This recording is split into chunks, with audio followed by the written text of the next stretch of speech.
Hello बच्चों, आज हम वेदर के बारे में पढ़ेंगे और वेदर को कौन कौन सी चीज़ें अफ़ेक्ट करती है हम उसके बारे में पढ़ेंगे।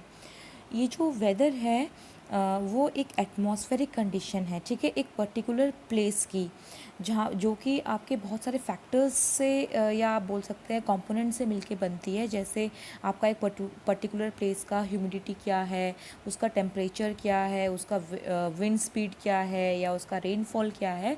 तो ये सारी चीज़ें जो मिलाकर एक पर्टिकुलर प्लेस की आप बोल सकते हैं वेदर है। जैसे फॉर एग्ज़ाम्पल अगर आप जम्मू एंड कश्मीर में आप जाएंगे तो उसका वेदर जो है वो बहुत डिफरेंट होगा हमारे उत्तराखंड के वेदर से। या आप हमारे ही उत्तराखंड में देख लो कि मसूरी का वेदर जो है वो डिफरेंट है हमारे रुड़की के वेदर से, ठीक है। तो जो वेदर है वो एक पर्टिकुलर प्लेस का बहुत सारे कंपोनेंट्स से मिला के बनता है। जैसे उसमें अगेन बहुत सारी चीज़ें आ जाएंगी, ठीक है। तो अब हम देखेंगे कि जो वेदर है उसको क्या क्या अफ़ेक्ट करता है, ठीक है। एक वेदर को, क्योंकि वेदर के बहुत सारे कंपोनेंट्स होते हैं, बहुत सारे कंपोनेंट्स को मिला के आपका एक पर्टिकुलर प्लेस का वेदर बनता है।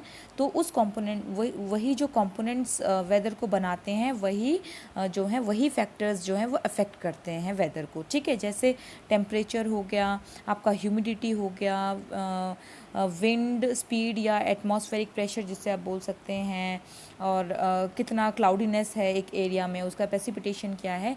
ये सारे जो फैक्टर्स हैं वो आपके जो है वेदर, एक पर्टिकुलर प्लेस की वेदर को इफ़ेक्ट करते हैं। अगर टेम्परेचर एक पर्टिकुलर प्लेस का ज़्यादा है, ठीक है, तो आपको क्या लगेगा, वो हॉट लगेगा, है ना। वेदर आप कैसा बोलोगे कि ये जो वेदर है वो बहुत हॉट है। और अगर आपको एक पर्टिकुलर प्लेस का टेम्परेचर लो है तो आप क्या बोलोगे, इसका वेदर क्या है, बहुत कूल है, ठीक है। I hope you understand this concept of weather.